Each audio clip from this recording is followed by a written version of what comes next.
Galvanic corrosion, an overview. A lecture by Dr.G.Subramanian, Chief Scientist retired and former scientist in charge, Corrosion Testing Center, Central Electrochemical Research Institute, Mandapam Camp, Tamil Nadu, 623519. Galvanic corrosion refers to corrosion damage induced when two dissimilar metals are coupled in a corrosive electrolyte. For example, you can see on the figure on the right side. You can see the left side you can see copper pipe, right side you can see iron pipe, and in between they are interconnected by iron socket. Here, iron pipe acts as anode, which dissolves, liberate electrons that flows towards cathode. So copper pipe acts as cathode. Corrosion of the anode will accelerate and corrosion of the cathode will decelerate or even stop. So galvanic coupling is the foundation of many corrosion monitoring techniques. Galvanic series. The upward arrow denotes passive metals which will not corrode, act as cathode. These elements are least likely to give up electrons. So they are more noble metals. From middle to top, if you move, they are more noble. Noble, nobler, noblest. On the contrary, the downward arrow denotes active materials, active metals. They will corrode, act as anode. These elements most likely to give up electrons. So from the middle of the series, if you go downwards up to magnesium, they are more active. Their tendency to go to its their tendency to go to its original state, metal dissolution, metal corrode, dissolve in the electrolyte, goes into metal plus 2, metal plus 3 like this. So this is galvanic series which gives you detailed information about the behavior of the metal elements when they are in galvanic contact with another material. Design for galvanic corrosion. Material selection is the foremost one. Do not connect dissimilar metals, or if you cannot avoid it, try to electrically isolate one from the other using rubber gaskets. Make the anode large, cathode small.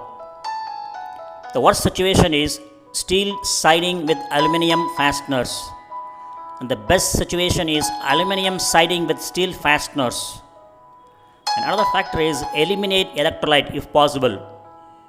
And another factor is to overcome galvanic corrosion, galvanic of anodic protection.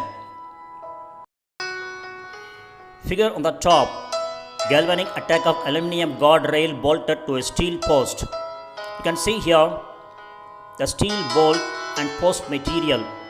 The less noble material, aluminum guard, corrodes, act as anode. At the bottom you can see galvanic insulation of a bolt. The steel bolt, less noble, is isolated from copper plates. You can see here steel bolt, and in between the steel bolt and copper plates you can see they are insulated by non-metal bushing and non-metal washers. Thus they are preventing galvanic contact. Thereby they are preventing galvanic corrosion of steel in connection with copper plates. This is an example of how aluminum coupled to copper in marine atmosphere corrodes severely. The figure at the top shows you the 1:1 combination of aluminum coupled to copper in marine atmosphere nearly for about 1.5 years. You can see aluminum is severely corroded. In the atmosphere, the uniqueness is the electrolyte is moisture in the air. So moisture acts as electrolyte. So when aluminum is direct contact with the copper and they are coupled together in the marine atmosphere, the relative humidity, which is about 65 to 90% throughout the year in the marine atmosphere, act as the electrolyte. So this shows aluminum experience severe corrosion when in contact with copper. The figure on the bottom left side, aluminum coupled to copper, you can see that different area ratios, cathode to anode. the behavior of aluminum, you can see that cathode anode ratio is 1:1, 2:1, 4:1, and 8:1. As the ratio of cathode anode increases, the corrosion rate of the aluminum, more noble metal, decreases. Likewise, at the bottom you can see the right side, you can see the behavior of aluminum coupled to aluminum brass. You can see here the cathode to anode ratio is 1:1 and 2:1. The coupons are exposed for 300 days in marine atmosphere.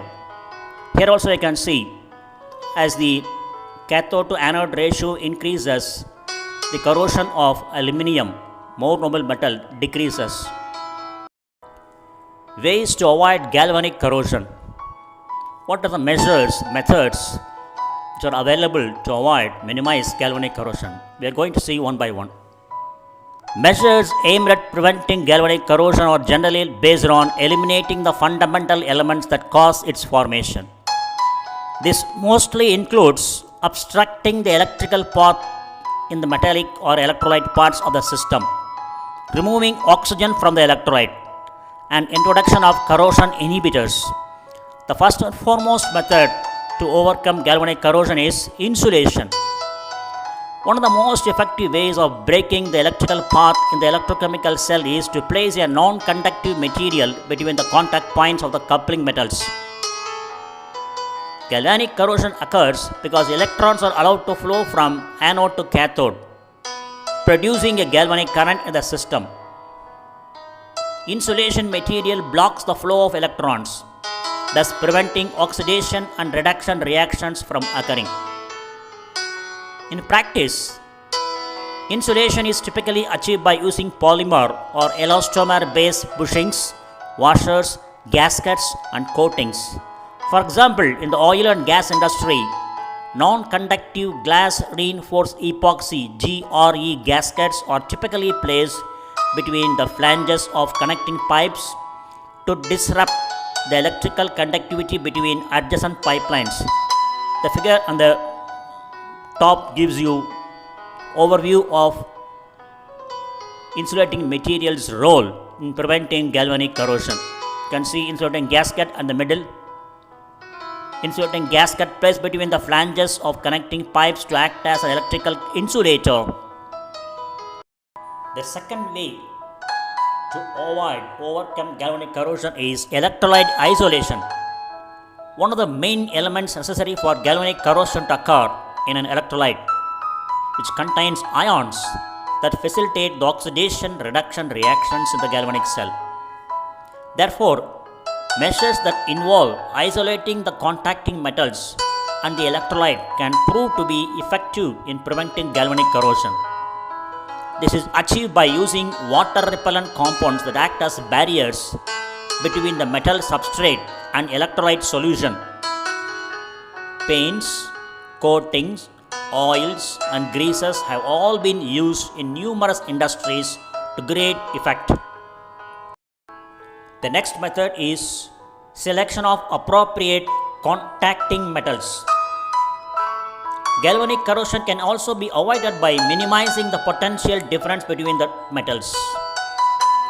As mentioned previously, the electrons flow from anode to cathode due to the potential difference, which acts as the driving force. The higher the potential difference, the greater the induced galvanic current, and the more severe the corrosion rate of the anode. The opposite is true for metals with a low potential difference between them.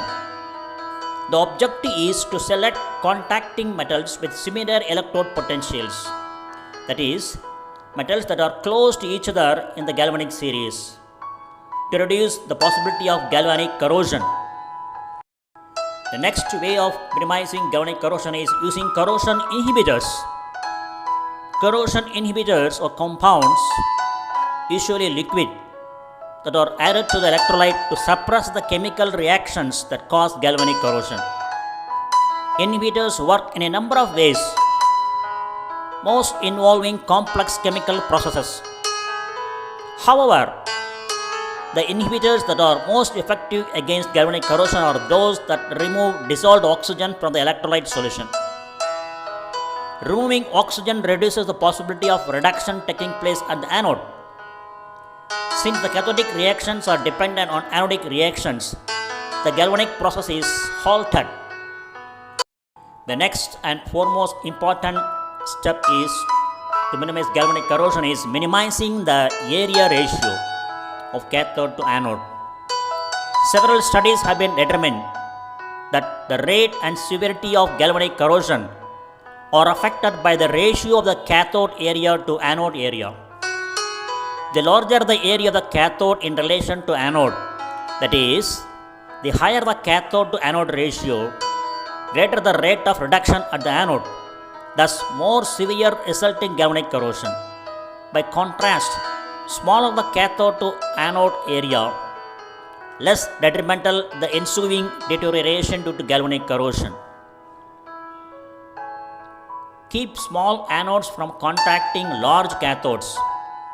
The rate of corrosion depends on the surface area of the anode with respect to the cathode. Smaller the surface area of the anode relative to the surface area of the cathode, the more concentrated the flow of electrons at the anode and faster the rate of corrosion of the anode. The larger the anode surface area in relation to cathode, the more spread out the flow of electrons and slower the rate of anode's corrosion. During the preliminary design stages, it is worthwhile to ensure that the area of more anodic metal is made as large as possible in relation to the cathode. For example, steel fasteners in an aluminum plate will produce better results than aluminum fasteners on a steel plate. The next step is to minimize galvanic corrosion is application of protective metallic coating. The application of protective metallic coating known as sacrificial coating can provide galvanic protection to the base metal. The coating is measurably more anodic than the base metal. Galvanic corrosion will take place with the anodic material and the base material is exposed. The extent to which sacrificial coating can continue to protect the base metal is directly related to the thickness of the coating. Metallic coating that are not sacrificial as well as paint coatings, plastics and other non-metallic barriers can also significantly reduce galvanic corrosion. However, when using a paint coating, it is important to realize that if the base metal becomes exposed through a small scratch in the paint, the base metal could rapidly corrode if it becomes the anode in a reaction with a nearby dissimilar metal with a large surface area. The next one is very important foremost step to minimize galvanic corrosion is preventing corrosion in fasteners. Galvanic corrosion is obviously a concern in the use of metal fasteners such as bolts, screws, welds, because fasteners have much smaller surface area than the materials they fasten. Fasteners that take on the role of anode will be at the risk of rapid corrosion and thus should be avoided. For example, zinc coated fasteners should only be used to connect steel coated with aluminum, zinc and galvalume, as they are very close on the galvanic series and are not generally at risk of corrosion when placed together. On the other hand, zinc coated or aluminum coated fasteners should not be used to attach copper or stainless steel panels. To minimize the risk of galvanic corrosion of fasteners, match the surface metal on fastener with that on the metal it will fasten. The most desired combination of large anode with small cathode, in other words, fasteners such as bolts and screws should be made of the metal less likely to corrode or the more cathodic. The following chart can be used to guide the selection of fasteners based on galvanic action. This table illustrates the base metal and fastener material. So, first one you can say zinc and galvanized steel base metal. For this, if you go for fastener metal, zinc and galvanized steel, if they are connected, corrosion of the base metal is not increased by the fastener. The next one, zinc and galvanized steel base metal if connected with aluminum and aluminum alloy base fasteners. Here the corrosion of the base metal is marginally increased by the fastener. The next one is zinc and galvanized steel connected to base metal connected to steel and cast iron fastener metal. Again, the corrosion of the base metal is marginally increased by the fastener. Next one is the base metal zinc and galvanized steel when they are connected to the fastener made up of brasses, copper, bronze and monel. Corrosion of the base metal may be markedly increased by the fastener material. Likewise, zinc and galvanized steel base metal when connected to martensitic stainless steel type 410. Here also, corrosion of the base metal may be markedly increased by fastener material. And when the zinc and galvanized steel base metal connected to fastener made up of austenitic stainless steels 302, 304, 305, 303. Again, here also the corrosion of the base metal may be markedly increased by fastener material. Likewise, this table illustrates the advantages of using base metal and fastener material. The last method to combat galvanic corrosion, minimize galvanic corrosion, is corrosion of panels and trim in contact with the treated wood.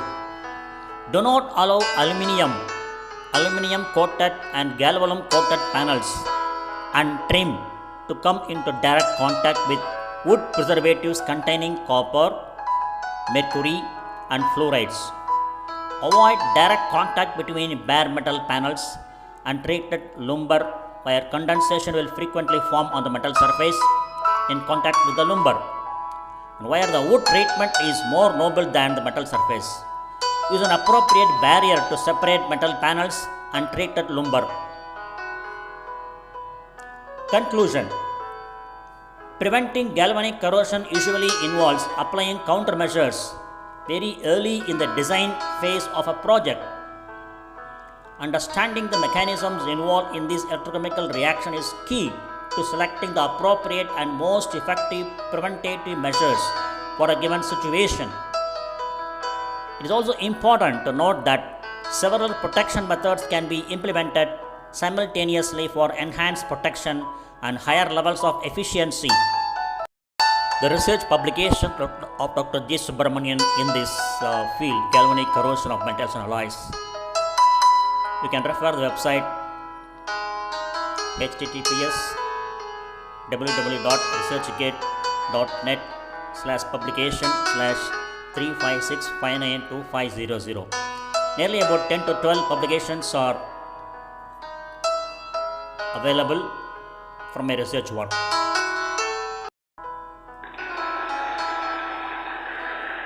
Thank you very much for watching this video.